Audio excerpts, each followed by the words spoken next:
Assalamualaikum warahmatullahi wabarakatuh. Kembali saya Ika Wulandari menjumpai Anda melalui YouTube channel ini. Saya minta maaf sebelumnya kalau di belakang saya ada suara yang sangat berisik karena di depan rumah saya ini sedang ada perbaikan jalan yang saya nggak mungkin nunggu kapan dia selesai baru saya syuting. Jadi dimaafin aja lah ya kalau ada suara-suara yang berisik banget. Oke, kali ini ada pertanyaan yang akan kita bahas bersama-sama. Pertanyaan ini ditulis oleh akun bernama Abdul Hasan Syukur. Isi pertanyaannya adalah, Assalamualaikum Puan. Waalaikumsalam. Saya ada anak angkat bukan warga negara, masuk tingkatan 4. Katanya tak boleh sekolah tumpang kerajaan karena saya IC merah. Saat ini anak saya pakai student, maksudnya student visa mungkin ya. Oke, ini aduh kalau sudah berhubungan dengan anak yang nggak bisa sekolah, ini bikin saya sedih deh. Karena yang namanya pendidikan itu kan adalah hak dari semua anak. Semua anak perlu pendidikan. Semua anak memiliki hak untuk bersekolah. Tidak peduli dia dari warga negara apa. Tapi yang harus kita ingat adalah apa syarat paling utama untuk sekolah di Malaysia ini bagi warga asing. Entah itu sekolah rendah atau sekolah menengah. Syarat tersebut telah ditentukan dan ditetapkan oleh Kementerian Pendidikan Malaysia. Persyaratan dari zaman dulu dan zaman sekarang tentulah sudah berubah dan berbeda. Jangankan zaman dulu ya, saat ini kan sekarang itu bisa aja setiap tahun peraturannya berubah-ubah sesuai perkembangan situasi terkini. Sedangkan setahu saya pihak immigration ini hanyalah mengeluarkan student pass-nya saja. Karena anak-anak dari warga negara asing yang ingin sekolahnya di sekolah kerajaan tidak semua bisa diterima. Kalau pertanyaannya adalah, adakah anak bukan warga negara itu boleh bersekolah di sekolah kerajaan atau sekolah bantuan kerajaan? Berdasarkan peraturan perundang-undangannya itu bagaimana? Nah, ini saya menemukan dari hasil yang saya baca-baca, berdasarkan peruntukan perundang-undangan Akta Pendidikan 1996 Akta 550 sedia ada, mensyaratkan bahwa setiap murid yang hendak masuk ke sekolah kerajaan atau sekolah bantuan kerajaan hendaklah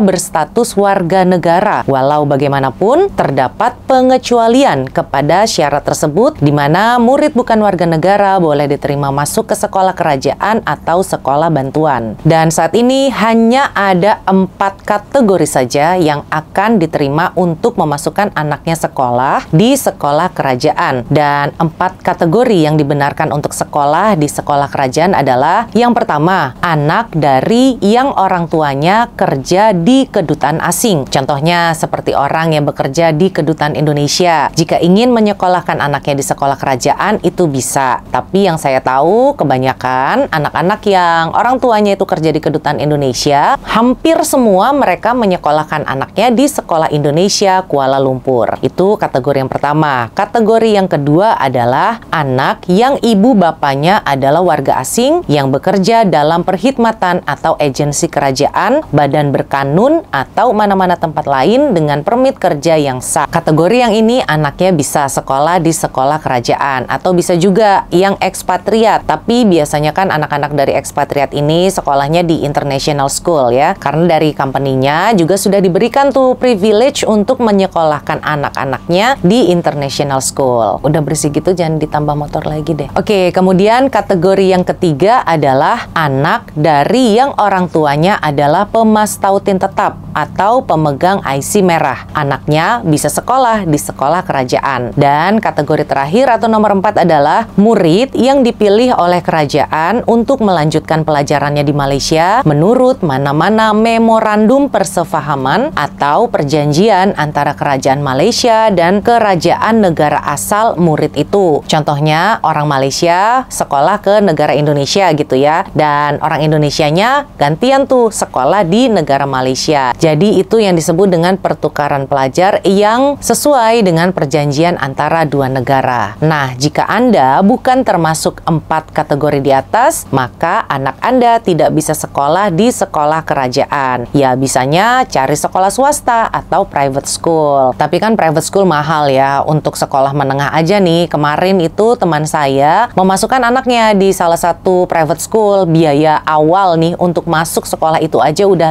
Rp15.000. Dan untuk bayaran setiap bulannya kan saya tanya juga ya, katanya bukan bayar tiap bulan, tapi setiap 6 bulan sekali itu adalah Rp7.500. Itu baru satu anak loh. Nah gimana coba kalau anaknya ada 3, pingsan kali bayarnya. Sedangkan pertanyaan Bapak ini kan, bapaknya IC merah dan anaknya adalah anak angkat. Nah di sini ada 2 kemungkinannya. Kemungkinan pertama, jika anak angkatnya itu sudah sah secara dokumen menjadi anaknya, itu bisa karena bapaknya kan masuk kategori yang kedua ya, anak dari pemas tautin tetap atau anak dari IC merah, itu bisa. Tapi kalau hanya mengangkat anak gitu-gitu aja tanpa ada legalitasnya, tanpa ada sah secara dokumen, ngangkat anak karena kasihan, ya itu nggak bisa. Yaitu tentu saja tidak akan dibenarkan untuk menyekolahkan anaknya di sekolah kerajaan. Oke, sekian aja yang bisa saya jelaskan secara singkat. Untuk Anda yang memiliki informasi tambahan, silakan saja ditulis di kolom komentar ya. Untuk hari ini saya pamit undur diri dulu. Saya Ika Wulandari. Wassalamualaikum warahmatullahi wabarakatuh.